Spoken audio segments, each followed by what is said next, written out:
ကဲပြေသာကြီးလက်အုပ်ချပြီးနောက်ကညီညီလေးဆိုစမ်းပါအနန္တ၅ပါးကို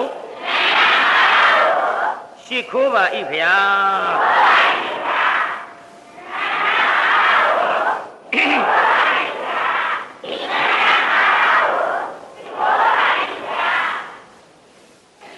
ဒီကနေ့1338ခုနှစ်နယုံလဇန်9ရက်နေ့ညပြည်မြို့မှာ4ညမြောက်တရားပွဲနောက်ပိုင်းဇက်လန်းကြီးညာထားတာကမိဘခုံကြီးသားမှတီဆိုတဲ့ဇက်လန်းဘုန်းကြီးဟောမှာဖြစ်ပါကျွတ်တော်သုံးလောကထောထားသဖြင့်မြတ်စွာဘုရားသခင်ကိုရောမြတ်သည်သာကတိယနိတတေသမောရမနာဂရမဝသိထဘုဒ္ဓဇာနိတ္တသဥပါထဟိန္တုဒေဝနာမိန်ဒေနအဝေကဟိတာလို့ဒီအတိတ်ဇပေါင်းဒေသနာကိုမြတ်စွာဘုရားဟောကြားပါဘုရုအကြောင်းဒီဟောသလဲမြတ်စွာဘုရားထံဖူးမြော်ကြော့ရန်နောက်ကြတဲ့တကားတယောက်ကိုဘုရားကိုယ်တော်မြတ်အကြောင်းပြုဟော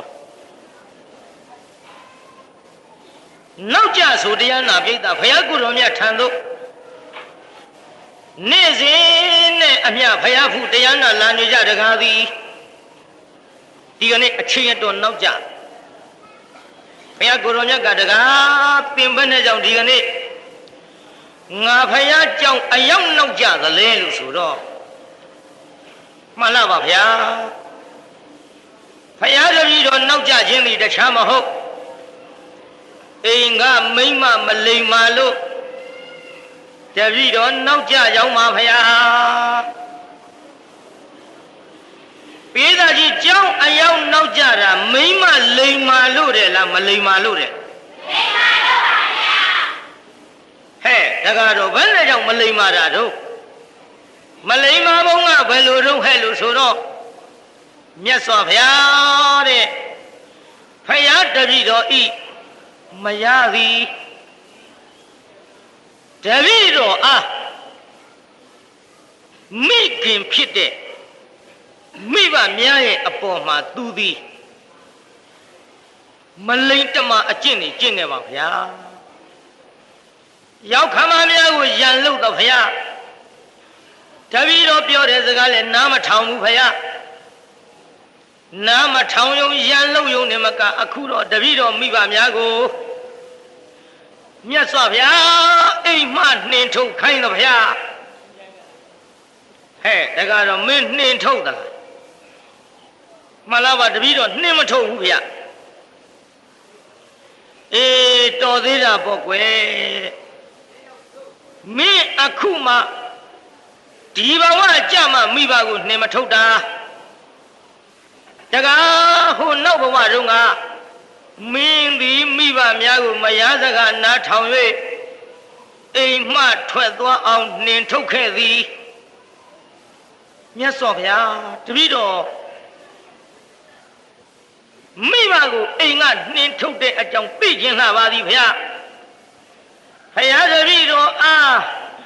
နောက်ဘဝကနှင်ထုတ်ခဲ့တဲ့အတိတ်ဇာကြောင့်ပြန်ပြောင်း၍ခေါ်ကြတော်မူပါဘုရားလို့ဘုရားကိုရှောက်အဲ့ဒီတော့မှမြတ်စွာဘုရားကိုရောမြတ်ကြီးကအတီတေပါရဏတိယအစရှိသဖြင့်ဟောလွန်လေပြီးသောနောက်ဘဝလွန်လေပြီးသောအခါဆိုတာကြာလှပြီပေါ့အတိတ်ဇာကြောင့်ဘုရားဟော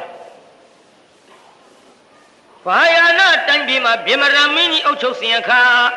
ဒေသဗာမင်းကြီးပါလေဗြဟ္မတမင်းကြီးအုပ်ချုပ်တဲ့ချိန်ခါမှာဘာယာနတိမြို့နဲ့မနီးမဝေးတောရွာကလေးတစ်ရွာရှိဒေသဘာရွာလေးပါလေတောရွာကလေးတစ်ရွာကအောင်တပြေရွာတဲ့ဟဲ့ဘာရွာတဲ့တော့အေးဘာယာနတိမြို့အနီး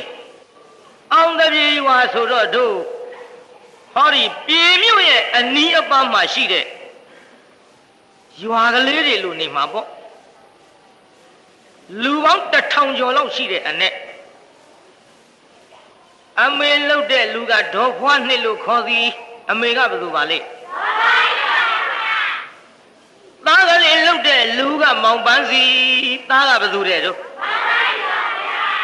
လက်ချိုးရည်အတွက်မှာသားမိ2ယောက်ရှိဒေါ်ဖွားနှစ်နဲ့မောင်ပန်းစီလိမ်မာလိုက်တဲ့သားဟဲ့ငါညီများအတူယူကြကွသားရဲ့လူကလေးရဲ့လို့ခေါ်လိုက်ရဲ့မိမခေါ်တန်ကြားရင်နားဆွင့်တဲ့သားမင်းတို့ခေလည်းနားဆွင့်ပါတယ်ဒါပေသည်ဆွင့်ပုံချင်းကကွာတယ်ဘုရုံးကတော့အမေခေါ်တယ်ဘာခိုင်းမလို့လဲအမေအနာကိုငါသွားမယ်ခိုင်းတာလှုပ်ဖို့ဆွင့်အခုဆွင့်ပုံကဒီလိုမဟုတ်ဘူးအမေခေါ်တယ်ဘာခိုင်းမလို့လဲပဲလစ်မလို့ဆွင့်ပုံချင်းမကွာဘူးလားတရားနာပြိဿကြည့်ဟဲ့ဟိုမှာနားဆွင့်အပြေးကလေးသွားပြီးတော့10တောင်ကဖဏချုပ်ခဲ့သည်မိဘအနာကပ်ပြီးရှက်တိုက်မစီဘူးဟဲ့ဖဏကိုမှတ်ကြလူငယ်တွေ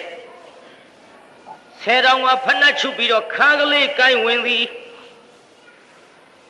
မိဘရှေ့ကြတော့လေဒူးကလေးတုတ်ထိုင်သည်ပေးသားကြီးလိမ်မာတဲ့သားသမီးမိဘရှေ့ပဲလို့လှုပ်ထိုင်ဒူးတုတ်ထိုင်ရဟဲ့အတူယူစေခြင်းလုံးလုံးသင်္ကန်းစာပေးနေဒူးကလေးတုတ်ထိုင်နေသားသမီးတွေဒီလိုလိမ်မာလာတာကလည်းဘသူကြောင့်လို့ဆိုတော့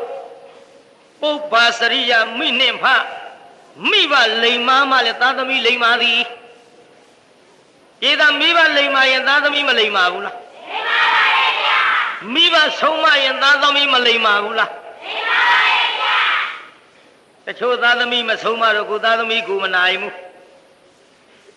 ဘယ်နိုင်မလို့ပြိဿသားသမီးဆုံးမရထားလို့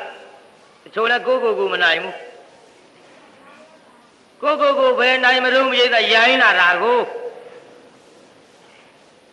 ရှင်းတော့ကများဖေပြန်လာတယ်ဆိုရင်သားသမီးတွေကအိမ်ကထွက်ကြိုတယ်ဖေပြန်လာတယ်ဘာမုံဝဲခဲ့လဲ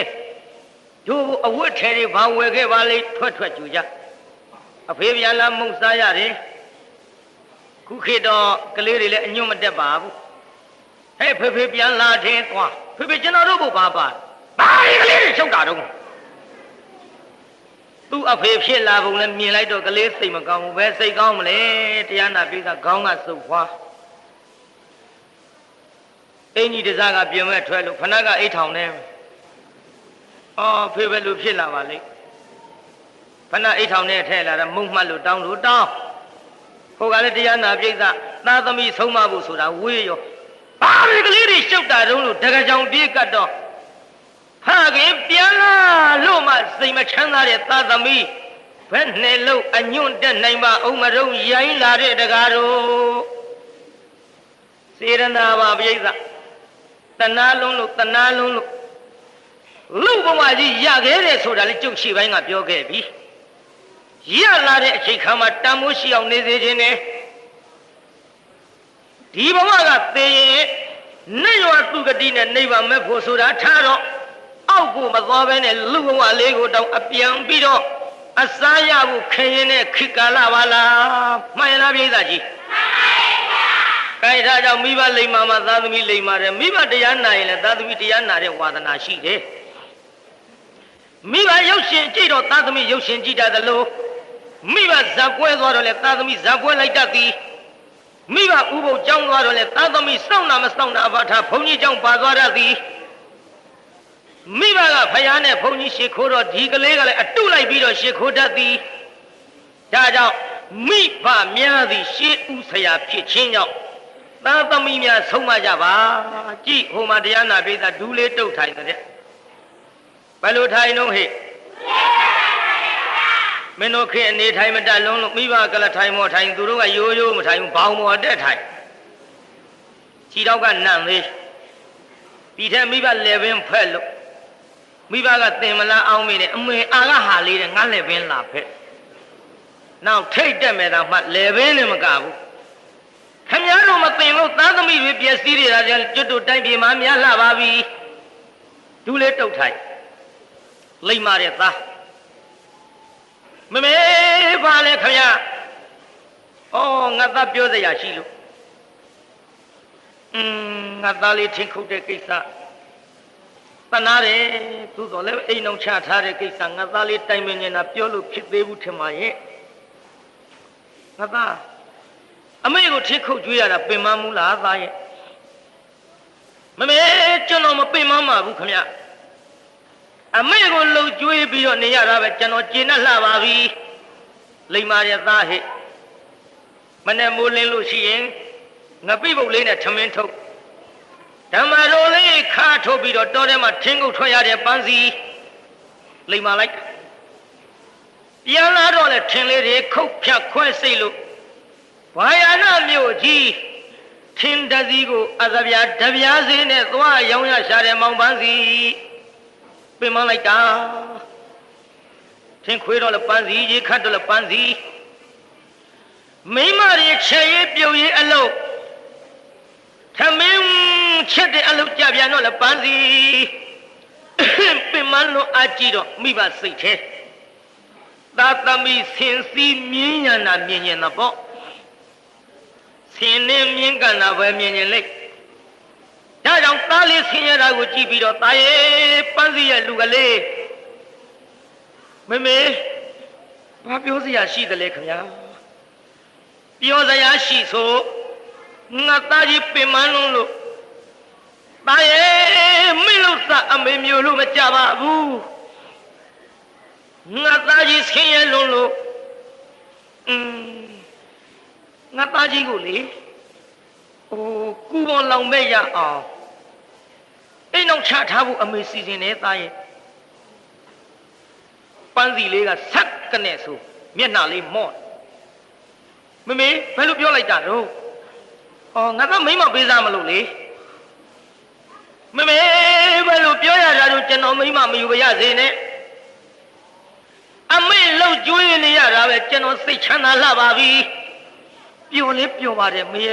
ကျွန်တော်စိတ်မဆင်းရဲပါဘူးအမေကျွန်တော်လှုပ်ကြွေးနေတာအမေစိတ်မချမ်းသာလို့လားမေရဲ့မဟုတ်ပါဘူးသားရဲ့သားလှုပ်ကြွေးတာအမေစိတ်ချမ်းသာတာပေါ့ဒါပေမဲ့လို့အမေကငါသားကြီးလှုပ်ကြွေးနေတော့အမေကလည်းပဲဦးမင်းမစွမ်းဖြစ်လာပြီမဟုတ်လားအမေနေမကောင်းတော့ငါသားကြီးပြုစုနိုင်ပေမဲ့လို့သားရဲ့ပန်းစီရဲ့ငါသားနေမကောင်းရင်ငါသားလေးဒုက္ခဖြစ်လိမ့်မယ်သားရဲ့တောင်ဝင်းလဲတော့ဖို့သူတော်ထူနိုင်တယ်ဖို့သူတော်လဲတော့တောင်ဝင်းမထူနိုင်ဆိုသလိုငါသားကြီးမကြမ်းမမာဖြစ်ရင်ခက်ကြလိမ့်မယ်သားရဲ့ဒါကြောင့်ငါသားကြီး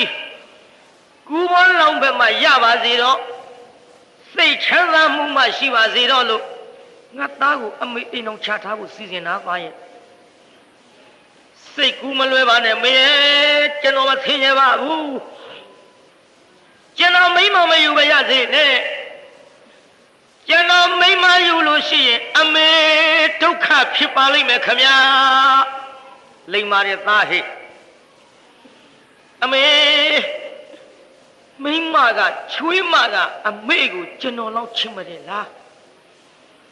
ကျွန်တော်လောက်ကျင်နာမတယ်လားအမေရဲ့ချွေးမဆိုတာသားနဲ့ဆက်မတော်ရတာပါခမညာတနေ့ကျတော့ချွေးမကအမေကိုကျွန်တော်လောက်ဂရုစိုက်မှမဟုတ်ဘူးအမေများသောအဖြစ်ချွေးမဆိုတာမကောင်းတဲ့ချွေးမကများပါတယ်ဒါကြောင့်ကျွန်တော်မိမယူရင်မလိမ့်မတဲ့ချွေးမတွေ့ရင်အမေမျက်ရည်နဲ့ဒူးနဲ့တုတ်ရပါလိမ့်မယ်ခမညာနားထောင်စားဟဲ့ငါညီညာနှမများမိဘကပေးစားမလို့တိုင်မင်နာတောင်ရှိတုံးကညင်းကြပါဟဲ့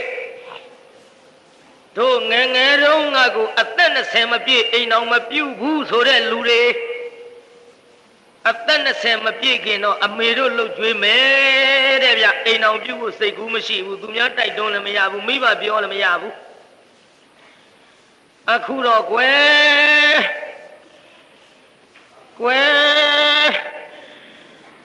14နှစ်ဆိုလိုက်ပြီဘယ်လိုဟာဒီမှလည်းမသိဘူးမောင်တာသားနဲ့မပရာအားကြအထုပ်ပိုးနဲ့လမ်းမွေကိုက်မှတော့မရှိဘူး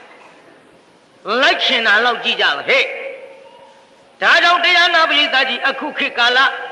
ငယ်ငယ်ရွယ်ရွယ်နဲ့ဒုက္ခဖြစ်ကြပါသည်သလဲဝင်ဖင်မမဲခင်လေပြောကြကြားကြတဲ့အတိုင်းပေါ့ကြည်တရားနာပိဿကြီးမိဘတိုင်မနာတောင်းညင်းပြီးအခုညင်းသေးရလားပိဿညင်းပါဘူးမိဘတိုင်မင်သူတို့ရှိပြီးကုန်ဖြစ်ပြီးကုန်မြန်တာဖဖေးတဲ့မမေးတဲ့ကျွန်တော်တို့ချစ်ချင်းခွဲပါနဲ့တဲ့ကျမတို့ချစ်ချင်းခွဲပါနဲ့တဲ့ဟိုသမီးစားလည်းမကလင်မယားလည်းမကြောက်လောက်ကုန်သူတို့ခေကြမှာဒါတွေပေါ်လာရှင်းတော့ငါမိဘတိုင်မင်နာတောင်းမှမယူကြဒီထဲမြန်တရားနာပြည်သားကြီးရှင်းတော့ငါအိမ်အောင်ပြုကြတော့မယ်ဆိုရင်ရွေးကြယောက်ျားများကလည်းမိန်းမရွေးယူတယ်မိန်းမများကလည်းယောက်ျားရွေးယူကြညတိုင်များစကထာလေးတွေနဲ့ပညာစမ်းညလာသာညအခါပေါ့ကွယ်တို့တော်ဒေသဝိုင်းဖွဲ့ပြီးတော့တလင်းပြင်မှာစကထာဖွဲ့ကြတိုက်ထဲကြက်ချီယာတာရာနဲ့တေးသေးတဲ့ယောက်ျားလေးကမဖော်နိုင်တော့ပန်းပေးတဲ့တိုက်ငါဖုံးမဲတဲ့တိုက်ထဲကြက်ချီယာတာရာနဲ့တေးသေးတဲ့အမမင်းရှိလို့မောင်လာတေပါကွယ်ကွမ်းဆေးတဲ့ဟိုတုန်းကစကထာဖွဲ့ကြ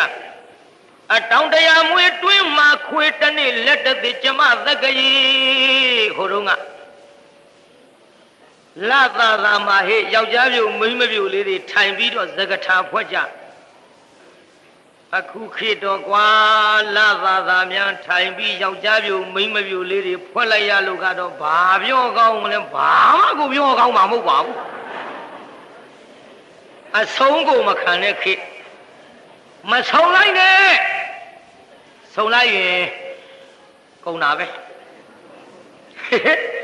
ကုန်တာပဲကွရှင်းတော့ကတော့မတူကြတော့ဘူးမှန်လားပြိဿကြီးကြည်တရားနာပြိဿကြီးအခုမိဘကတိုင်မင်တာတောင်းမှကျွန်တော်မယူရစေနဲ့အဲ့ဒါလို့ပြောပြီးတရားနာပြိဿနေလိုက်ရှာတော့အမေလည်းစိတ်မချမ်းသာဘူးပေါ့နောက်မေ့လောက်ပြီးထင်တော့ခေါ်ပြောဘယ်နဲ့တော့သားရင်အမေပြောတာတစ်ကြိမ်ပြောရသေးဘူးနှစ်ကြိမ်ပြောမရသေးဘူးဒါပေမဲ့လို့ပန်းစီနဲ့စဉ်းစားအော်အမေငါအိမ်အောင်ပြုတဲ့ခြင်းနဲ့မိဘများဆိုတာသားသမီးမှားတဲ့လမ်းတော့ပို့မထင်ပါဘူးနောက်တစ်ခါခေါ်ပြောလို့အိမ်အောင်မပြုခြင်းပါဘူးဆိုရင်အမေစိတ်ဆင်းရဲတော့မယ်အမေမျက်ရည်ကျရှာတော့မယ်အမေမျက်ရည်မကျရဘူးငါကြောင့်အမေမျက်ရည်ကျရင်ပန်းစီမင်းအညွန့်တက်နိုင်ပါမလားကွယ်ရှေးတုန်းကမိဘမျက်ရည်ကျမှကြောက်သဟဲ့ဒေသကြီးရှေးတုန်းကမိဘမျက်ရည်ကျမှမကြောက်ဘူးလားကြောက်ပါရဲ့ဗျာခုခေတ်ကြောက်သေးလားဟဲ့ကြောက်ပါဘူးငါသားဒီလမ်းသွားနေသွားတယ်ကြည့်နေရငါသမီးဒီလုံးမလုံးနဲ့ဆိုလောက်ပစ်လို့လုံးတယ်မမပြောရဘူးဘယ်မပြောရမလို့မပြောလိုက်ရှိတဲ့လက်ဝက်လက်စားယူပြီးထွက်သွားတယ်ဒီထက်ဘာပြောသေးတော့ကိုပစ္စည်းတော့ကိုအကုန်ယူသွားမှာမိဘဝယ်ပေးတဲ့ပစ္စည်းသူတို့ပစ္စည်းကြလို့လူလုံးကြီးတောင်ဘသူကလူဖြစ်အောင်မွေးထုတ်ဒါကိုပစ္စည်းကိုအကုန်ယူသွားမှာအိမ်ကဆင်းသွားမွဲလို့ငတ်တော့ပြန်လာကျွေးရတာပဲဟဲ့မိဘကရေးစည်းသားရှိတယ်ရေးဆောင်မရှိသားသမီးတစ်ကြိတ်ကိုမိဘနှစ်ယောက်ကဝမ်းအောင်လုပ်ကျွေးနိုင်သည်ဟဲ့မိဘနှစ်ပါးကိုသားသမီးတစ်ကြိတ်ကဝမ်းအောင်လုပ်မကျွေးနိုင်တာလားမဟုတ်ဘူးမကျွေးလို့ကျွေးရလားပြိဿကျွေးပါဘူးအိမ်တော်တဲ့ဘဝရောက်တော့ကိုယ်အိမ်ဟင်းကောင်းချက်တော့တစ်ခွက်ပို့ဖို့သတိမရပါကိုအိမ်ဟင်းမကောင်းလို့အမေတို့အိမ်ဝက်သားချက်တယ်ဆိုတော့ပကံများတဲ့ထမင်းထည့်ပြီးသွားနှိုက်ကြတော့မိဘလှုပ်ကြွေးဖို့စိတ်ဓာတ်ကတဲနေမိုးခေါင်တော့ခေါင်တဲ့လဲမမှန်းတော့မမှန်ဘူးတဲ့ဒါကြောင့်ကွယ်တော်ငါကြီးများနှမများဒီလိုတရားဝဲကြီးလာရတာဒီသင်္ကန်းစာတွေယူသေးခြင်းလုံးလို့ကြည့်ဟဲ့လိမ္မာတဲ့သားလေးအမေမျက်ရည်ကြမှာကြောက်အမေမျက်ရည်မကြရဘူးနဲ့နောက်တစ်ချိန်ခေါ်ပြီးတော့အမေလို့သူကသားရဲ့ပန်းစီရဲ့လူကလေးရဲ့လို့ခေါ်တော့အမေရှိဒူးလေးတုတ်ထိုင်မမေကျွန်တော်နားထောင်နေတယ်ပြောပါမေရဲ့ ဒီလိုသားရဲ့ငါသားအိမ်အောင်ပြုတ်ဖို့အမေဒါနဲ့ဆို3ချိန်ရှိပြီနော်ဟုတ်ကဲ့မမေစိတ်ချမ်းချမ်းသာသာထားပါတော့အမေပြုတ်တဲ့ခြင်းနဲ့အိမ်အောင်အမေစိတ်ချမ်းသာအောင်ကျွန်တော်ပြုတ်ပါတော့မယ်ရေးသားကြီးအိမ်အောင်ပြုတ်ပါတော့မယ်လို့လည်းဂတိပေးလိုက်ရောတော့ခွားနှစ်ကြီးအလုံးများပါဟဲ့ရေးသားကြီးတော့ခွားနှစ်ကြီးပါများတော့ဘာအလုံးတုံးဟဲ့ရှာတဲ့အလုံးဖွားကြီးတွေရှာဘူးသားနဲ့အရာထဲအမေကျုပ်သားလေးကသဘောကောင်းပါတယ်တဲ့စကားပြောလဲချင်းငမ်းပါတယ်တဲ့အလုံးဆွဲလဲတော်တို့မြင်တဲ့တိုင်းမှာတဲ့ဒါကြောင့်တော်သမီးလေးနဲ့တော်တယ်ထင်လို့စကုန်ပြီတချို့မိန်းကလေးတွေကြတော့ဘာပြောတော့ဟိုကျွတ်တို့အိမ်နာအကောင်လေးရလေချစ်လို့ယူထားတဲ့သူမယားကိုကြွရိုက်နွားရိုက်တယ်ကျုပ်သမီးအဲ့ဒီလိုကောင်းတဲ့တွေ့မှဆိုလို့တော်သားလေးတော့ရိုးတယ်ထင်လို့စကုန်ပြီအရာထဲလျှောက်ဆက်လို့အာမရဥပုပ်ကြောင့်လိုက်ဆက်ပြောပြီးကြောင်းကြသူသားလေးနဲ့ဘသူသမီးလေးကဘယ်တော့တယ်မေတီဝိုင်းငိမ့်နေတောင်ပါတယ်ဝက်သားချွေးတယ်အော်သူတို့ကတော့ဘက်ညီပါတယ်လက်ထဲကစိတ်ဝီကြီးကမြင်ချောင်းကြောင်းမတရားဘက်ပြောပါတယ်ပြည်မြို့ပြောတာမဟုတ်ပါဘူးဒီတော့ရှိမထင်ပါဘူးကဲကြည့်တရားနာပြိဿကြီးအဲ့ဒီလိုခမည်းတော်အလုံများကြတယ်လို့ချွေးမရှာတဲ့အလုံများပြီပြိဿရှောင်းရှာလိုက်တာပြိဿကြီးတွေ့ပြီဆိုကြပါစို့ကလေးမလေးရိုးရိုးသားသားပါပဲရိုးရိုးသားသားပါပဲတရားနာပြိဿကလေးမလေးနာမည်ကမပွေလီတဲ့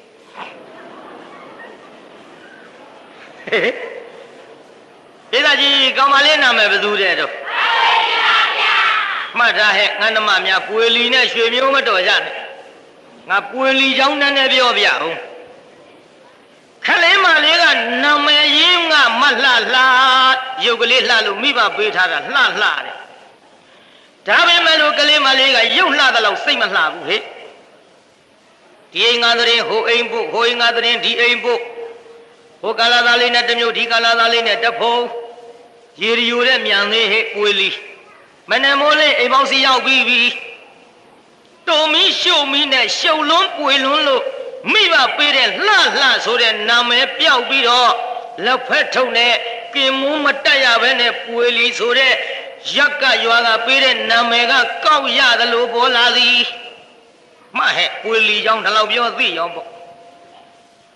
ဘယ်လိုသမီးလေးဖြင့်လိမ်မာလိုက်တာဆိုရင်နင်တို့မိဘများပြုံးနဲ့ခုံယူခြင်းကြလွန်းလို့မလေးဘသူသမီးလေးကဖြင့်လေမျက်စီနဲ့ကြည့်လို့မရဘူးငစင်တိုင်းဝင်စုတဲ့အတိုင်းပဲအဲ့ဒါလိုအကိတ်ခံရတဲ့ခလေးမတွေရဲ့မိခင်ဖခင်တွေဆိုတာဘယ်စိတ်ချမ်းသာလိမ့်မလို့မှန်ရလားပြိဿကြီးလိမ္မာစေခြင်းလွန်းလို့ဟဲ့ကြည့်ပွေလီမပွေလီတွေ့လဲလာရောတိုးပြောကြပါစို့တရားနာပြိဿမင်္ဂလာဆောင်တီးဝိုင်းနေပါလေလုံနေပါနဲ့ကိုင်းပန်းစီနဲ့ပေးစားလိုက်ရောရသွားဗလားပြိဿကြီးမောင်ပန်းစီကခရိုးမပွေလီကခဆန်းဆန်းရှိပဲလို့စခန်းသွားမယ်ဆိုတာဆက်နာထောင်ဟဲ့နေလာခဲ့တာချစ်လိုက်တာရကစားချစ်ကြတော့နာမလေးတောင်ဖျားဆုတ်ခေါ်ကြခင်ဗျားတို့မြို့သူမြို့သားတွေလို့ပေါ့ခင်ဗျားတို့လည်းချစ်တော့ဖျားဆုတ်ခေါ်ကြခင်တို့ရင်တို့တင်းတို့ကိုတို့ချိုတို့မောင်တို့ခင်ဗျားတို့ခေါ်တယ်လို့ပေါ့ချစ်လွန်းတော့မောင်ပန်းစီကလည်းမပွေလီကိုခေါ်လိုက်တာကလီပြည်သားကြီးဘယ်လိုခေါ်လိုက်မပွေလီကလည်းမောင်ပန်းစီကိုခေါ်ပြန်တော့ဟုတ်တယ်ဟေးလီနဲ့စီဒီလိုမှကြိုက်တော့မှာပေါ့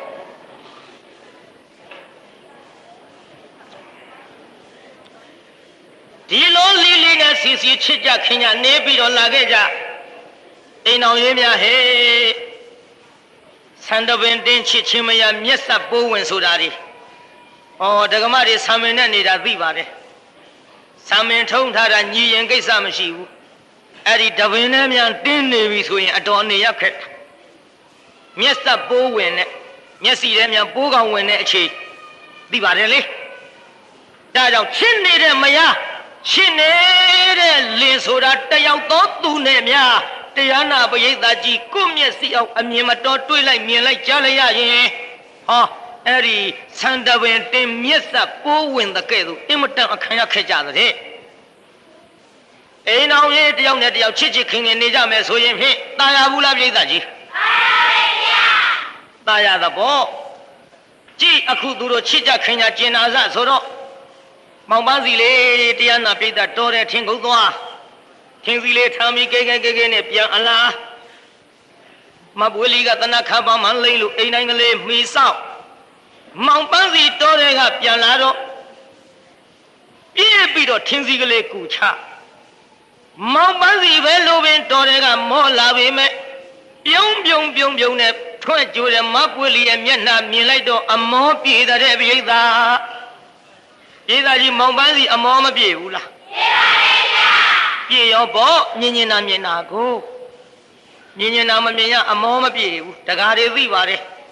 တချို့အိမ်ကမိန်းမတွေကထွက်လဲနေရောခွေးရိုက်ကြောင်ရိုက်အိမ်ကမသားရင်ရနေတာပဲတွေ့ကျင်တာမတွေ့ရလို့အမောမပြေဘူးဒါကြောင့်ဒကမတွေလည်းထွက်လဲမနေကြနဲ့ပြန်လာရင်ကြိုကြအိမ်ကြီးလေးဖြစ်တော့ကူချုံပေါ့လေချွေးလေးဖြစ်တော့သုတ်ပေးပေါ့တင်ကြမလို့ပါဘူးမျိုးသူမျိုးသားတွေကကြုတ်တဲ့ကြောချင်းကြောနေမှာပါကဲရှိသေးတော့လေရုပ်ရှင်တွေပြဇတ်တွေကြည့်နေမှတော့ကျုပ်တို့ကကူးကြိုယုံခိုင်းတာခမရတို့ကပြေးဖက်မဲ့အစားတွေဆိုတော့ကျုပ်ပြောလဲများနေမှာပဲတရားနာပိဋကရှေ့သာဆက်ကြစို့မှန်လားတရားနာပိဋကကြီးမှန်ပါဗျာကဲကြည့်ဟဲ့အခုအမောပြေတဲ့ဒါကြောင့်ဓကမတွေကိုလည်းကျုပ်နည်းနည်းတော့မှားခဲ့ကြည့်လူလည်းလောက်တယ်တော့မအောင်မင်းနဲ့နည်းနည်းလောက်လုံးမလို့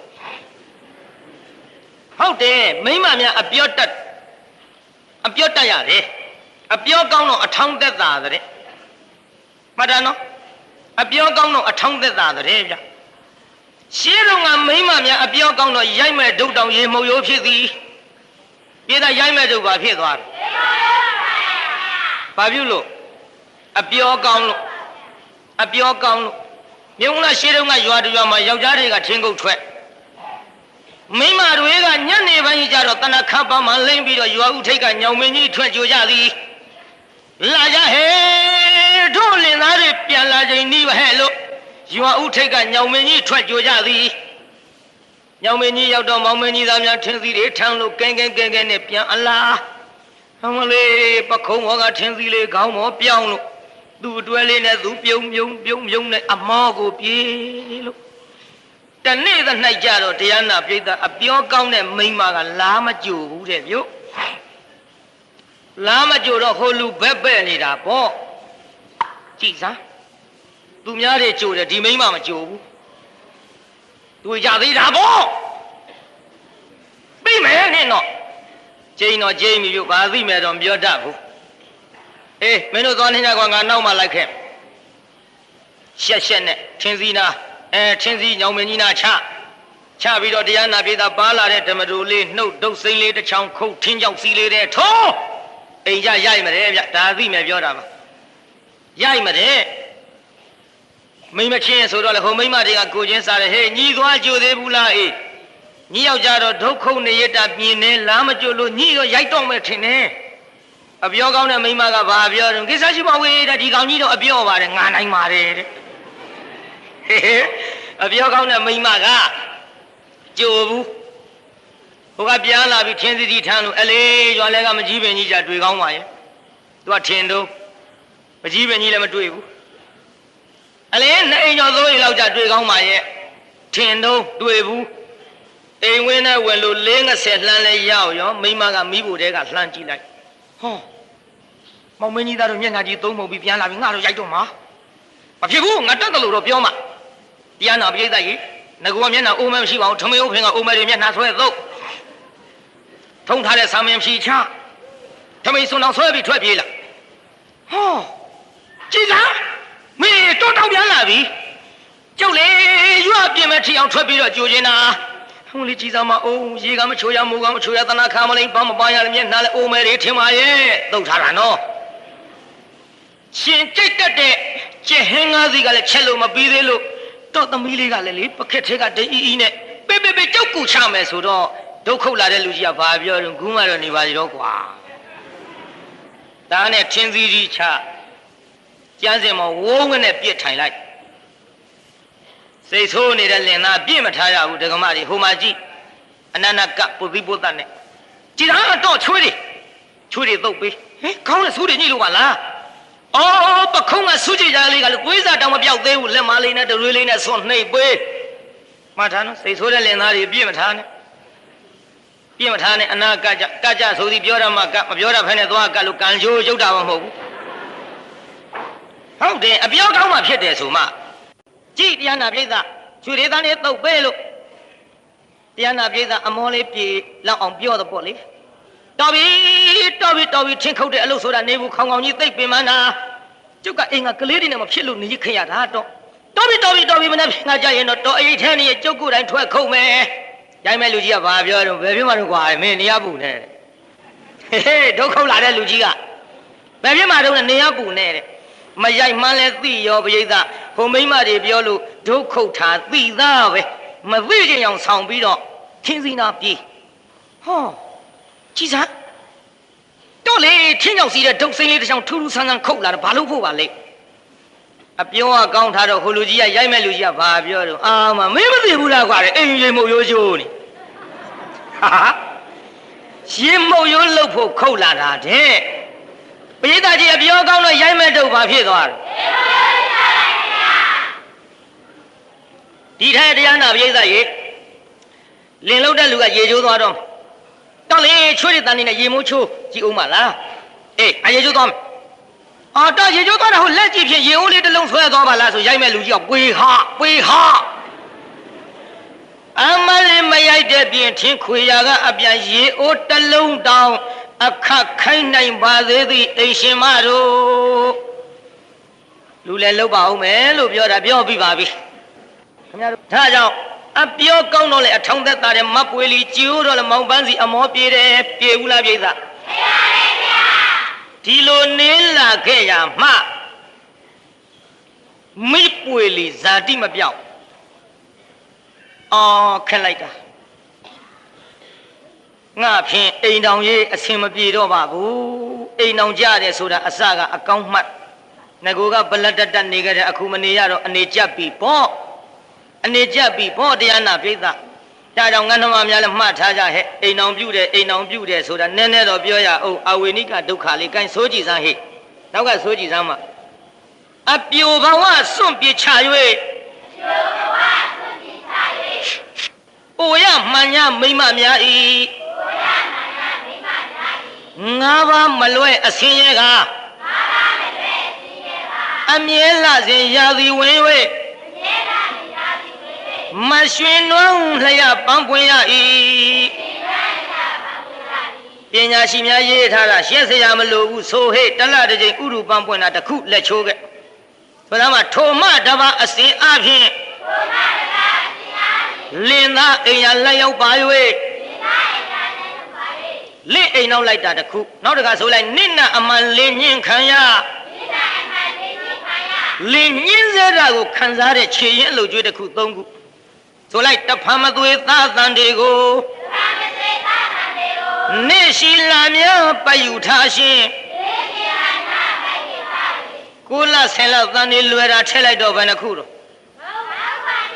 လေးခုဟဲ့ကြော်တုတ်မသွားနဲ့ဟုတ်လက်ချိုးဆိုလည်းမချိုးဘူးဆိုတော့မှထင်ရှားလက်စစ်အချိန်တွေ့သောမေမူမူတဝူဝူနှင့်အထုဒုက္ခမွေးဖွားရသည်အဝိနိကဒုက္ခ၅ပါးတဲ့သာသမီမွေးဖွားတဲ့ဒုက္ခအကြီးဆုံးပေါ့ယောက်ျားဖောင်းစီမိန်းမမိနေတဲ့သေမီရှင်မီနှလီရှင်တွဲချိန်ငင်များချင်းခွင့်ညာတင်ဆက်ရင်သေမဲ့ဘက်ကများသေမဲ့ဘက်ကိုချိန်ဝင်ရှာထွက်မနေနိုင်လို့သာအိမ်အောင်ပြုတ်နေကြကာမတ္တဝါမို့ဒါကြောင့်ဆိုလိုက်စမ်းမအထုဒုက္ခမွေးဖွားရသည်ငါးဝအိမ်တောင်အပြစ်တော်အိမ်တောင်ပြုတ်တဲ့အပြစ်ပဲနှခုတော့ ဘုရားသူများပစ္စည်းခိုးတာမှမဟုတ်ဖ ೇನೆ တပည့်တော်တို့မိမတွေအိမ်အောင်ပြုတာအပြစ်ရှိသလားဘုရားဟေးဘုရားဟောတာနော်ငါမျက်စောင်းမထိုးနဲ့အိမ်အောင်ပြုတာအပြစ်ရှိတဲ့ဘယ်နှခုတော့ဟဲ့အဲ့ဒါအဝိနိကဒုက္ခခေါ်တယ်ဒါကြောင့်အရတ်သေးလည်းပြောကြတာပေါ့ကောင်းပါလေတယောက်အိမ်ထောင်ကြသွားပြီရိုးရိုးပြောတာမှတ်ကောင်းပါလေတယောက်အိမ်ထောင်ကြသွားပြီအိမ်ကြီးဟူသောထောင်ကြီးထဲရောက်သွားတယ်မလွတ်လပ်တော့ဘူးလင့်မျက်နှာကြည့်ရရုပ်ခမမျက်နှာကြည့်ရမှန်ရလားပြိဿကြီးအပြိုးစင်းတုံးကမနဲ့မိုးလင်းအိမ်ပေါက်စီရောက်အောင်သွားတဲ့ပွေလီယခုမလွတ်လပ်တော့ပြီမလွတ်လပ်တော့စဉ်းစားလာကိုပန်းစီတော်တယ်သွားခိုက်အိမ်ကသူ့အမေအိုကြီးရှိနေတော့ငါထင်တယ်လို့မသွားရသွားပြန်တော့လေသူ့သားကိုတိုက်အောင်မယ်မဖြစ်ဘူးဒီမိမကြီးဒီအိမ်မောကဆင်းမငါလွတ်လပ်နေရမယ်ကြံမဟဲ့ကြံတော့အမေအိုကြီးကန့်လန့်တိုက်လာပြီပေါ့မောင်ပန်းစီတော်တွေကပြန်လာတော့ကိုပန်းစီတော့အမေကြီးကျုပ်ကိုဆဲတယ်ဆိုတဲ့မိရတွန်းနေမင်းဒီလိုမပြောပါနဲ့ငါအမေဒီစိတ်ထားမရှိပါဘူးငါနဲ့တက်တက်လုံးနေလာတာရဘူးပြိဿအမေချစ်တဲ့သားဆိုတော့ရလားပြိဿဘယ်လိုမှပြောမရဘူးနောက်မောင်ပန်းစီမရှိကြသမီးအမေဆမ်းပြုတ်တောက်ချင်တဲ့သမီးရဲ့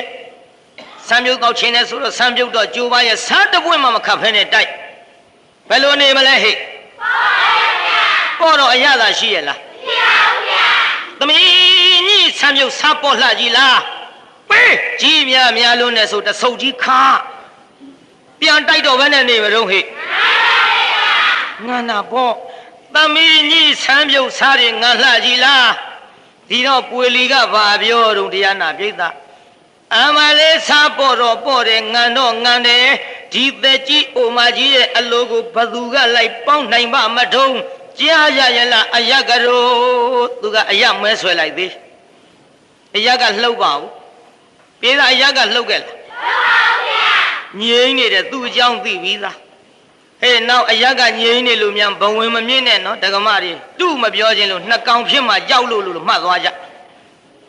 တချို့ကအယထဲဟဲ့ငါလိုကောင်းမတတ်သိရှိထိကြည့်စမ်းငါလိုကောင်းမကဒီရထဲကြောက်စရာမရှိဘူးဆိုလို့အယငြိမ့်နေရင်သူကဘဝင်မြင့်နဲ့မမြင့်နဲ့ဗျအဲ့ဒါသူ့ပြောရမှာနှစ်ကောင်ဖြစ်မှကြောက်လို့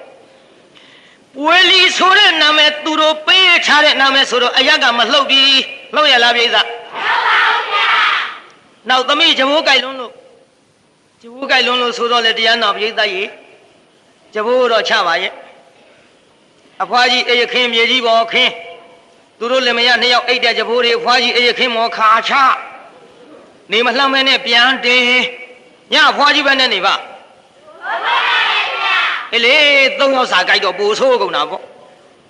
အဲ့ဒါလို့ဖြစ်နေတော့သမီးကြီးဂျဘိုးချတဲ့နေမှာဂျဘိုးကပိုကြိုက်လှကြီးလားဟမလေးကြားရရလားအယကရောဂျဘိုးချတဲ့နေဂျဘိုးပိုကြိုက်တယ်ဆိုတာဓာကျုပ်ကိုသက်သက်မဲ့စော်ကားတာလှုပ်ဘူးအယကနောက်မောင်ပန်းစီပြန်လာတော့လေတရားနာပိဋကထမင်းလုံးတွေသူ့ဘာသူပြန်ကျဲလို့ကိုပန်းစီကြည်စမ်းတော့အမေကြီးထမင်းလုံးတွေကိုပြန်ကျဲထားတယ်ကလေးကြနေတာပဲထမင်းဆိုတာအသက်သခင်ရှာရဖွေရတဲ့တော့ကိုကျုပ်တနာတယ်တော့နဲ့ပြောပေသည်မောင်ပန်းစီရခဲ့သေးဘူးဟဲ့ရရလားပိဋကကြီးရပါဘူးဗျာ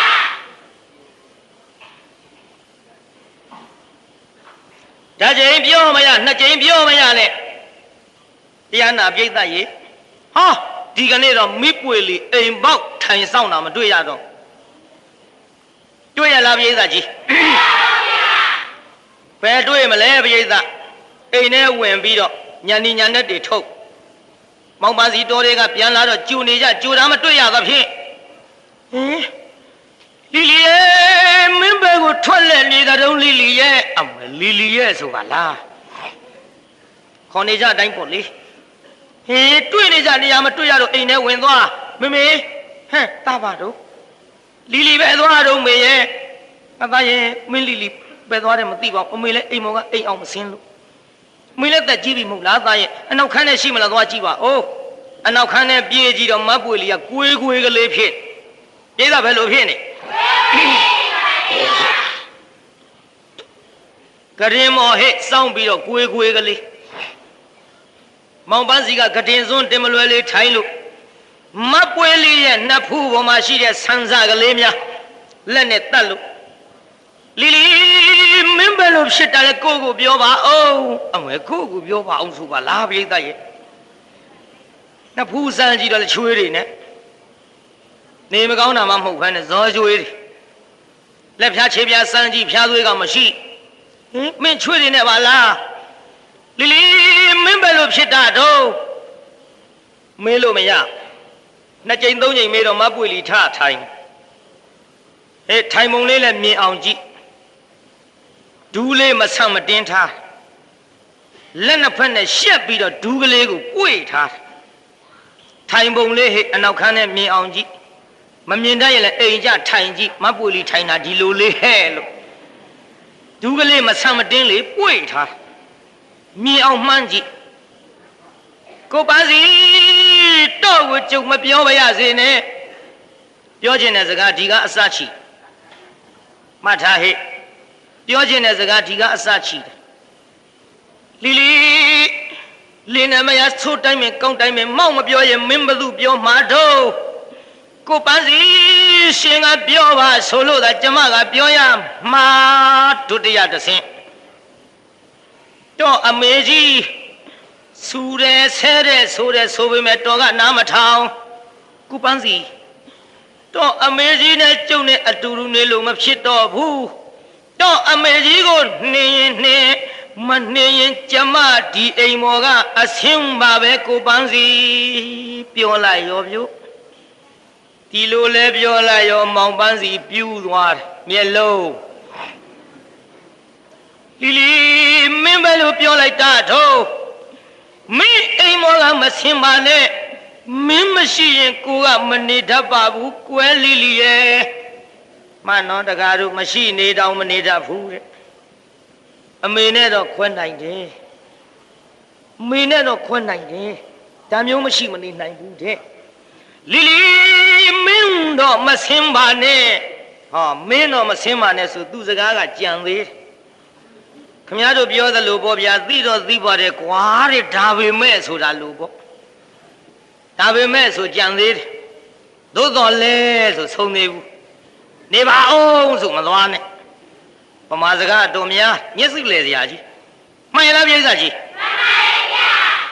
မင်းတော့မဆင်းပါနဲ့ဆိုရင်အမေဆင်းရင်ဆင်းပါစေဆိုတာရှင်းနေပါပြီပြိဿကြောက်ဆောင်ကြီးပြိုပြီပေါ့ပြိဿဘာကြီးပြိုတော့မေးရအောင်ဟဲ့တန်ဆောင်နဲ့ဘာဆောင်ထက်ကြောက်ဆောင်ကြီးတွေလေမြင်နာနီးသားပဲသိကြမှာပေါ့နော်ရေတိုးချလိုက်တော့ကြောက်ဆောင်ကြီးတွေအကုန်ပြိုကြဟဲ့ရေဆောင်ထက်ဘာဆောင်ထက်တယ်ရေလှမ်းကြီးတွေဘလောက်ကြီးကြီးလေတိုက်ပါမသွားဘူးလားဟဲ့အခုမောင်ပန်းစီကြောက်ဆောင်ကြီးအမေကိုချစ်ပါတယ်ဆိုတဲ့သားမပွေလီကလေအမလေးမျက်ရည်ကလေးမကြခြင်းမဲနဲ့ကြရေဆောင်ကလေးတိုက်လိုက်ပါဇက်ကတူလေးဆောင်ကလေးတိုက်လိုက်အမေချစ်ပါတယ်ဆိုတဲ့ကြောက်ဆောင်ကြီးမောင်ပန်းစီပြိုပြီးအဲ့ဒီနေ့ကစပြီးတော့အမေကိုစကားမပြောတော့ဒေတာသူ့အမေစကားပြောရဲ့လားပြောတော့ဘူးဟဲ့စကားမပြောတော့အမေစဉ်းစားလာပြီပန်းစီလူကလေးမင်းအမေကိုစကားမပြောတော့ပါလားတန်တော့မင်းမရစကားအောင်မြင်ပြီထင်တယ်တူတူစကားပြောပါညာဘသူစကားအောင်နာတဲ့တုံးဟဲ့အမေပြောတော့တလတဲ့ဟဲ့မရပြောတော့ဗါတဲ့ခဏပါဟဲ့ငါပို့လိုက်ရှင်လေတညဆိုကြာကြီးခဏဟဲ့မှတ်ထားကြကြည်တရားနာပရိသတ်ကြီးမောင်ပန်းစီခမရမရစကားအောင်မြင်လို့အမေစကားမပြောတော့တာရဲ့လူကလေးနေခဲ့ပြီတော့အမေရှိရင်ငါသားကြီးစိတ်မချမ်းသာဘူးငါသားကြီးအမေရှိနေသမျှစိတ်ဆင်းရဲမယ် မင်းမယားကိုမင်းကအမေ့ထဲပို့ချစ်တာကိုသားရဲ့ဟဲ့ဖွားနဲ့ညိအပြည့်သားကိုအိမ်အောင်ပြုတ်ကိုခိုင်းတာညီသားမယားရှာပေးတာညီအပြည့်ညီခံတော့အိမ်အောင်ပြုတ်ဖို့ခိုင်းစဉ်အခါတုန်းကသားလေးပြောတဲ့စကားငါနားထဲကမထွက်ပါဘူးမမေကျွန်တော်အိမ်အောင်မပြုတ်ရစေနဲ့ကျွန်တော်မိမမယူပါရစေနဲ့ကျွန်တော်မိမယူရင်အမေဒုက္ခဖြစ်ပါလိမ့်မယ်ခမညာအမေကိုချွေးမကကျွန်တော်လောက်ချစ်ပါမလားချွေးမဆိုတာသားနဲ့ဆက်မတွန်းရတာပါအမေရဲ့တဲ့မလေးငါသားလေးအိမ်အောင်မပြုတ်ခြင်းမနဲ့ခိုင်းတာဖွာနေညိအပြည့်ဟဲ့ညိအပြည့်ညီခံဒီအိမ်မောမနေနဲ့ညိမြန်ဆင်းတော့အဝိစားလေးထုတ်ဆင်းတော့မယ်ပေါ့ပိဋကအိမ်မောကပိဋကကြီးဆင်းတော့မှလား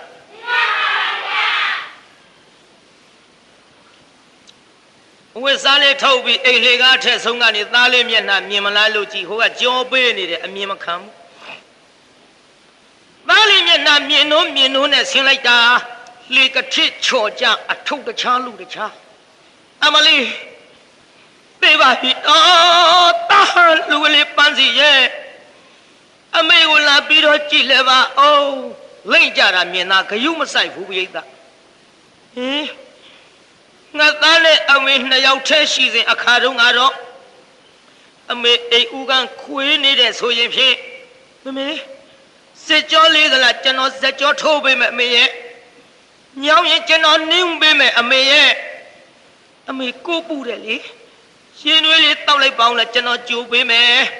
ပယုတ်စီလေးလိမ့်လိုက်ပါအမေရဲ့လေခေါ်တော့ငါပယုတ်စီရှိမရှိတော့မသိဘူးငါရမ်းတုတ်တာဟေ့ရလား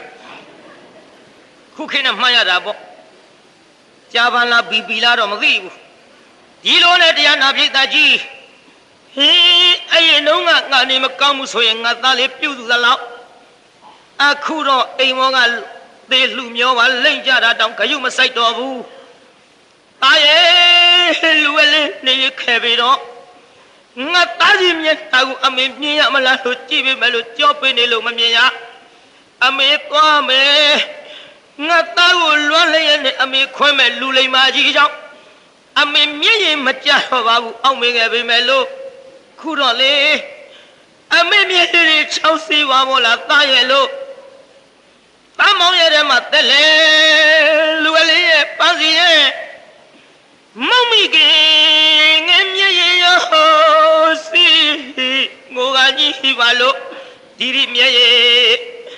မလေးအမေမျက်စိမကြတော့ဘူးလို့အောက်မေးခဲ့ပေမဲ့လို့ခုတော့လေအမေမျက်ရည်60ပြီတားရည်60ပါဘောလားရဲ့လို့မမီကငယ်မျက်ရည်ရောစီငိုအကြီးပါလို့ဒီမျက်ရည်ခွေးရင်ကနွမ်းသားမောင်ကိုလွှမ်းတာနဲ့ပြမမပြီတဲ့မပြမပြီလူကလေးရဲ့နေကြီးနဲ့မှကောင်းတာ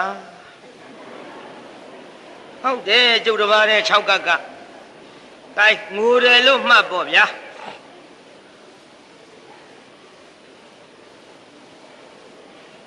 ဒေသကြီးအမေငိုပလားပြိဿငိုပါဗျာကျုပ်ငိုခြင်းကလည်းပြိဿမနေ့ကငိုခြင်းဟုတ်တယ်သားနဲ့ပတ်သက်ရင်တော့သားမောင်ရဲ့ထဲမှာသက်လေဒီတပုတ်ရှိသမီးနဲ့ပတ်သက်တော့လေသမီးယရနာရဲ့ထဲမှာသက်လေဒီတပုတ်ရှိအော်ဘုန်းကြီးမင်းသားတွေလိုတရားနာပိဿဆိုင်နဲ့ဝိုင်းနဲ့မဟုတ်တော့ဒီလောက်ဆိုရင်ဒီလောက်ပဲငိုပြဖို့တော်တာပါမှန်လားပိဿကြီးမှန်ပါဗျာကြည့်တရားနာပိဿငိုပြီးတော့အမေလို့သူဆင်းသွားတားဖို့မရပါဘူးအဖွားကြီးကယောဟန်နောက်ဖျားရောက်ပြီးတော့တရားနာပိဿသူများအိမ်ဟိုနဘေးမှာအဆွဲကလေးချပြီးတော့သူများခိုင်းတာလို့တာလှုပ်စားလာခဲ့တဲ့မိခင်ဟေးချွေးမမလိမ္မာတော့အိမ်မော်ကဆင်းသွားရရောက်ခမဆိုတာအိမ်ဦးနတ်တဲ့ဟဲ့ငါဓမ္မများနဲ့အမများမှတ်သွားကြအသက်ကြီးတဲ့မိန်းမကြီးတွေလည်းမှတ်သွားအသက်ရှိတဲ့ရောက်ခမကြီးတွေရှိကြသေးတာကိုရောက်ခမဆိုတာအိမ်ဦးနတ်တဲ့မှတ်သွားကြကြည်တရားနာပိဿအခုအိမ်ဦးနတ်ကြီးချွေးမမလိမ္မာလို့ဒုက္ခဖြစ်ပြီးတော့ရွာနောက်ဖြာမောင်းငှားချောင်းစားရ မောင်အငါထောင်းစားရမှဒေါ်ဖွားနဲ့လည်းအိမ်ကထွက်သွားရောပွေလီသားယောက်ျားလေးတယောက်ရပါတယ်ဟဲ့သားယောက်ျားလေးရတော့ပွေလီကပြောတယ်ဘာပြောတယ်ထင်လို့ကိုပန်းစီတော့အမေကြီးမင်္ဂလာမရှိဘူးအမင်္ဂလာမကြီးသူရှိလို့သားသမီးမရတာခုသူလဲထွက်သွားရောသားသမီးရပြီတော့အမေကြီးမင်္ဂလာမရှိတဲ့အမင်္ဂလာမကြီးပါလားတော့ပြောဟဲ့မသိလျော်တာဒီအဲ့ဒီစကားတရားနာပြည်သားတော့ဖွားနှစ်ကြားပြီဟင်ကြည်ဆောင်လောကကြီးသူတော်ကောင်းတရားတွေသေကုန်ပြီသူတော်ကောင်းတရားတွေမရှိတော့ဘူးသူတော်ကောင်းတရားတွေမသေးလို့ရှိရင်ပွေလီလဲသားမရတာရငါလဲအိမ်မော်ကမဆင်းရတာရသူစကားနှမျိုးနော်မဆင်းရတာရဆိုတာထားတော့သားမရဒဏ်ရာဆိုတဲ့စကားလေးအဓိပ္ပာယ်ပါတယ်ပါရောပေါ့တရားမသေးရင်ပွေလီသားမရဒဏ်ရာတရားမသေးရင်နဲ့ဟဲ့ငါအိမ်မှာရှိနေတုန်းကတော့ငါသားလေးတောတဲ့ထင်းခွေသွားခိုက်သူထင်းသလိုမနေရငါမချန်တတ်တဲ့ဘုန်းကြီးဆိုတော့ပြောလိုက်တော့အခုငါလည်းအိမ်မောကဆင်းမလေရောငါသားလေးတောတဲ့ထင်းခွေသွားနေခိုက်သူထင်းသလိုအလေးလိုက်လို့ရတဲ့သားကိုင်ကုံရောလို့ဆိုမှဒါကြောင့်သူတော်ကောင်းတရားတွေရှိလို့ရှိရင်ပွေလီသားမရရန်ရာအဲ့ဒီလိုတရားနာပိဋကသူတော်ကောင်းတရားတွေသေပြီဆိုပြီးရွာအနောက်ဖက်ထွက်ပြီပြို့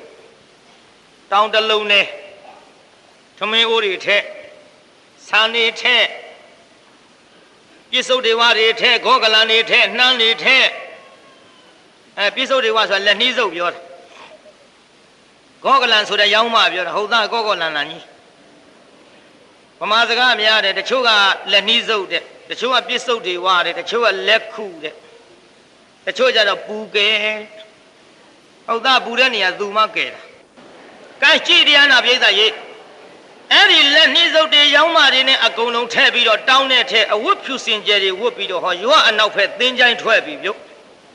တရားသေးစွမ်းသပိတ်သွတ်မရဲဗျလူငယ်တွေမလိမ္မာတော့ဖွားကြီးကြံမိကြံရကြံကုန်ပြီတရားသေးစွမ်းသပိတ်သွတ်မတဲ့ဧသားကြီးလူတွေသေတော့သပိတ်သွတ်တယ်လို့တရားလဲသေလို့သပိတ်သွတ်မတဲ့ရွာနောက်ဖက်ထွက်ပြီးလူတွေရဲ့အုတ်ခေါင်းကွန်ကိုဖိုကနောက်လို့တရားနာပိဋကနှမ်းနေကြိတ်ဆန်းနေဆေးထမင်းအိုးကြီးတဲလို့ဆံမင်းနဲ့ဖားရချပြီးဒီလှုပ်လို့တော့တရားမင်းကြောက်ဖြာတင်းပြီးပိဋကတရားမင်းပါဖြစ်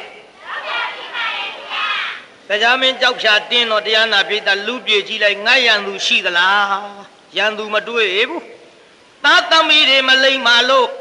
အမေအိုဒုက္ခရောက်တာသိတဲ့ဖြင့်ဒီကိစ္စငါသွားဆုံးမတော်မယ်တရားကတရားနာပိဋကရေ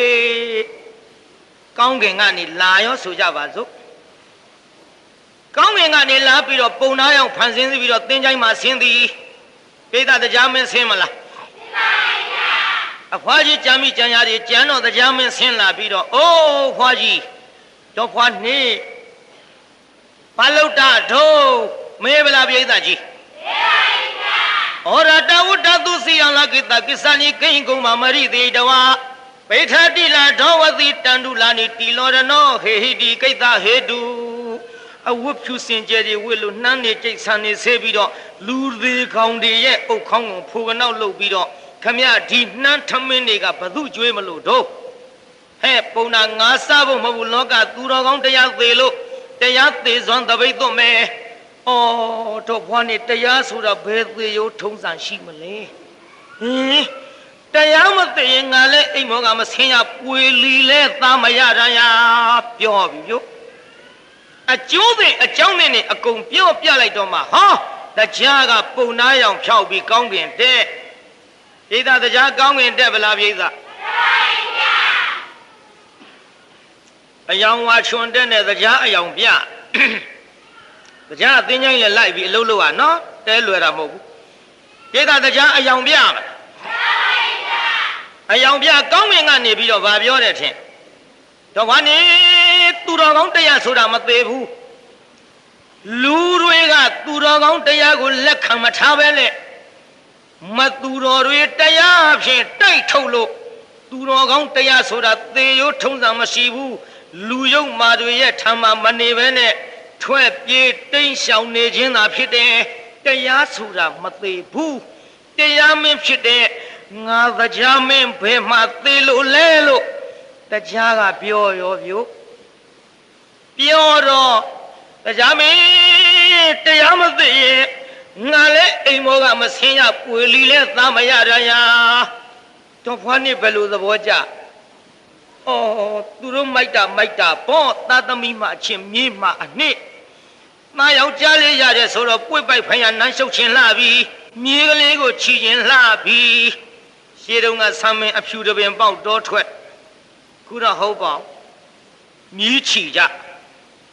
မှန်ရလားပြိဿကြီးမြည်ချီခြင်းလှပြီဆိုတော့တရားမင်းကဒီကိစ္စကျုပ်ဖန်ဆင်းပေးမယ်ကျုပ်အကူညီပေးမယ်လို့တရားမင်းနဲ့တော့ဖွားနဲ့စကားပြောတော့တရားနာပြေးတာနွားချောင်းသားတွေရွာထဲဝင်ပြေးလာကြဟေးကောင်းနေရွာနောက်ဖက်တော့ဖွားနဲ့ထက်ကခြုံကြီးနဲ့ဘာဖြစ်နေမှမသိဘူးဟာ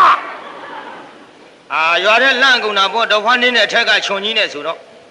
တရားမင်းမမြင်ဘူးတော့ခြုံတက်တင်နဲ့ကိုယ်ကားတွေလျှောက်ပြောကုန်ရောရွာထဲကတရားနာပြေးတာအကုန်ထွက်ပြေးလာကြလူအုပ်ကြီးနေဘူးတရားမင်းကကောင်းခင်ကပန်းစီနဲ့ပွေလီလဲပါလာပြီပန်းစီနဲ့ပွေလီကအမေခြေတော့တစ်ဖက်စီဝင်ဖက်လို့မမေကျွန်တော်တို့မှားပါပြီကျမတို့မှားပါပြီလို့အဲ့တလို့တောင်းပန်လိုက်တော့အမေအိုကြီးကဘာပြောတော့မင်းတို့မှန်သိရင်လည်းပြီးတာပါပဲကွယ်လူကြီးဟေ့မင်းတို့နေတို့ထွက်ပြေးစားစရာတောက်စရာအကုန်လုံးခေါင်းကဆိုင်ကလေးနဲ့ဝင်လာတော့ဘာပြောတော့ဒီတိုင်းပဲမဟုတ်လားကျွေးရတာပဲဟဲ့ဒါကြောင့်ရေစည်းသာရှိတယ်ရေစံမရှိအခုကြည့်မင်းတို့မှန်သိကျေနပ်ပါတယ်ဆိုပေမဲ့လို့တရားမင်းကဟဲ့ပန်းစီနဲ့ပွေလီအဖွားကြီးကျေနပ်ပေမဲ့ငါမကျေနပ်နိုင်နင်းတို့တွေဒီလိုမိဘကိုမလေးမဆလောက်ကြလို့ဒုက္ခတွေဖြစ်ပြီးတော့မိုးလေဝသမမှန်အသီးအနှံငါမထွက်စီဝါရေးကကြက်တဲမသေးသေးနဲ့အရွယ်သေးကြမဖြစ်တဲ့အန္တရာယ်တွေဖြစ်ကြနင်းတို့မိုက်လုံးထွက်လုံးလို့ငါတရားမနေနိုင်မဲ့ဆင်ခင်ရသည်ပန်းစီနဲ့ပွေလီတို့ဒီကနေ့ကနောက်မိဘကိုသင်တို့စော်ကားရင်သင်တို့ခေါင်းရှစ်စိတ်ကွဲစေရဲ့အိမ်ခေါ်ပြီးတော့သက်ဆုံးတိုင်းလှုပ်ကြွေးကြကုန်လော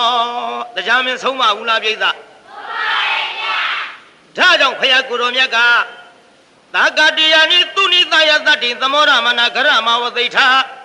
ဗုဒ္ဓသနိတ္တသဥပါထေဟိတုဒေဝနာမိန်ဒေနအဝိကဟိတာသာဂတိယနိထိုကိစ္စအနွယ်ဖြစ်တဲ့တော့ဖွားနှစ်သည်သူနိသာယချွေးမဖြစ်တဲ့မိပွေလီနဲ့တတ်တေနကွဂရံအိမ်နဲ့အဝသိထာနေကြလေပြီပုတ္တောသသကလေးသည်၎င်းနိတ္တာသမြေကလေးသည်၎င်းမာတရမိခင်ဖြစ်တဲ့တော့ဖွားနှစ်ကိုဒေဝနာမိန်ဒေနာနတ်တွေကိုအစိုးရတဲ့ငါဖယားအလောင်းတရားမင်းသည်အဝိကဟိတာချီးမြှောက်ထောက်ပံ့အပ်သည်ဖြစ်၍မာတရမိခင်ဖြစ်တဲ့တော့ဖွားနှစ်ကိုဥပထဟိတုအမြဲတစေလှုပ်ကြွေးကြလေကုန်တော်သတည်း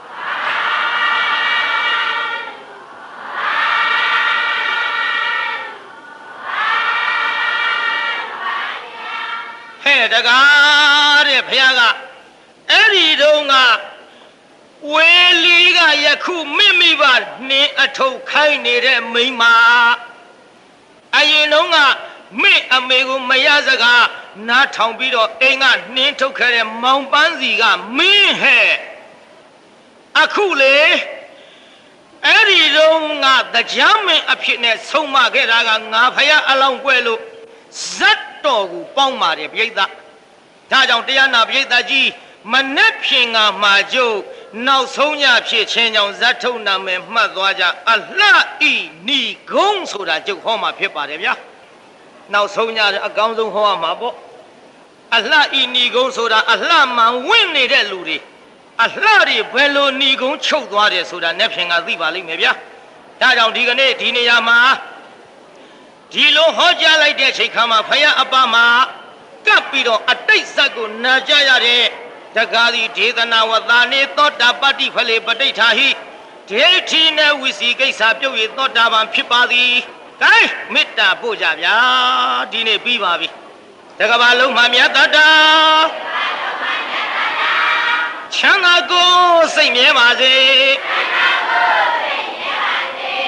အားလုံးကိုယနေ့ညကြွရောက်လာကြတဲ့တရားနာပိဋကကြီးချမ်းသာကြပါစေအားလုံးကိုယနေ့ညကြွရောက်လာကြတဲ့တရားနာပိဋကကြီးကျမ်းမာကြပါစေအိမ်ပြန်ပို့ကြပါစို့အတ္တဂေဟေပြောသမျှဟောသမျှတွေကသဘောမကြပဲအပြစ်တွေကလည်းခြေရင်နဲ့ဘုံမုံစစ်တွေပြစ်ပြရသီးသီးသောမိမိတို့အိမ်ငါဌာနသို့နိဝတ္တန်တုသီခံရသာပြန်ကြပေတော့နိဝတ္တန်တုမိဘတွေဘယ်လိုဂုံရှိတော့လဲသားသမီးတွေလိမ်မာမှဂုံရှိမှမို့ဒါကြောင့်မိဘဂုံဟာသားအပေါ်မှာတီးပါသဖြင့်မိဘဂုံကြီးသားမှတီးတဲ့ဆိုတဲ့ဇလန်းကိုနာကြပြီးတော့မိမိတို့ဌာနသို့မှန်စွာမနေပြန်ပါလေတော့ပြန်ကြစေကုန်သတည်း